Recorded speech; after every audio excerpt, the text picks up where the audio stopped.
Olá pessoal, bem-vindos a mais um vídeo da nossa série Conhecendo a Interface do EBERIC. Eu sou o Lucas e nesse vídeo vamos falar sobre o funcionamento da interface do programa para as etapas de dimensionamento dos elementos estruturais. Os comandos de dimensionamento dos elementos no EBERIC estão localizados aqui na guia Estrutura, no grupo Dimensionamento. Nesse grupo eu tenho inicialmente um comando dimensionar elementos, que vai fazer o dimensionamento de todos os elementos da estrutura, ou então aqui à direita posso acessar as janelas de dimensionamento de cada elemento estrutural. Essas janelas elas estão disponíveis de acordo com o pavimento que eu tenho selecionado aqui na janela de projeto à direita.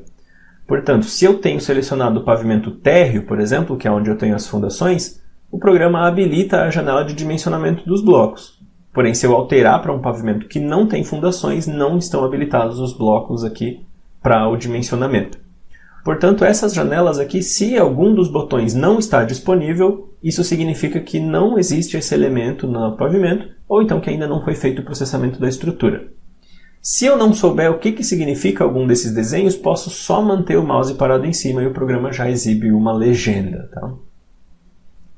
Vamos então abrir uma janela de dimensionamento de vigas aqui para ver como que é essa janela. Na janela de dimensionamento, inicialmente vai ser apresentada uma lista com todos os elementos desse pavimento. Então, por exemplo, eu abri as vigas e eu tinha selecionado o tipo 3, então ele abriu a janela de vigas do tipo 3. Vigas do tipo 3, tá? Então, aqui ele me apresenta inicialmente uma lista de elementos que eu tenho nesse pavimento, tá? Abaixo dessa lista eu tenho abas para alterar qual é a informação que eu estou visualizando aqui nessa lista.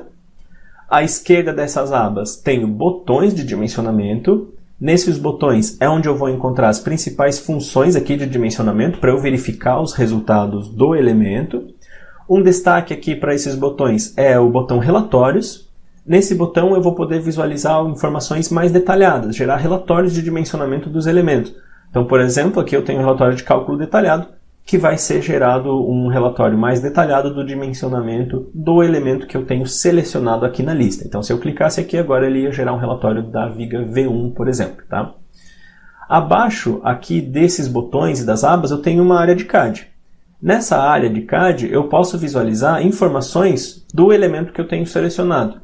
Então, por exemplo, aqui eu estou visualizando os carregamentos da viga. Porém, aqui à direita eu posso alterar o que eu vou visualizar. Posso alterar para os esforços cortantes, por exemplo, momentos fletores, momentos torsores, deslocamentos ou então uma prévia do detalhamento da viga. Tá? Isso aqui através dos botões à direita. Mais à direita aqui ainda eu tenho uma outra janela de CAD, que é uma representação do croquis do pavimento. Esse croquis serve para eu me localizar em aonde que está o elemento que eu tenho selecionado, né, na planta, ou então para eu selecionar diretamente. Se eu clicar em um elemento aqui no croquis, ele seleciona esse elemento na lista para mim. Então eu posso aqui, se eu não lembro o nome de uma viga, eu posso só clicar em cima dela aqui. Tendo finalizado então de revisar todo o dimensionamento aqui da janela, posso fechar ela através da opção Fechar aba aqui no topo. E posso prosseguir com o dimensionamento do próximo elemento, como por exemplo aqui os pilares. Tá? Muito importante notar que a estrutura da janela de dimensionamento é basicamente a mesma. Então eu tenho uma lista de elementos, uma aba para alterar as informações, botões de dimensionamento, esses botões variam de acordo com qual é o elemento, areazinha de CAD aqui embaixo, os botões para alterar qual é a informação que eu estou visualizando e um croquis do pavimento. Essa é a mesma estrutura de todas as janelas de dimensionamento, tá, pessoal? Existe um outro comando também aqui no grupo dimensionamento, que fica aqui no menu de contexto desse comando dimensionar elementos, que é o comando status dos elementos. Esse comando ele me dá uma lista de todos os elementos da estrutura, dizendo quais foram dimensionados ou não, e qual foi o erro daqueles que não foram dimensionados, tá, pessoal?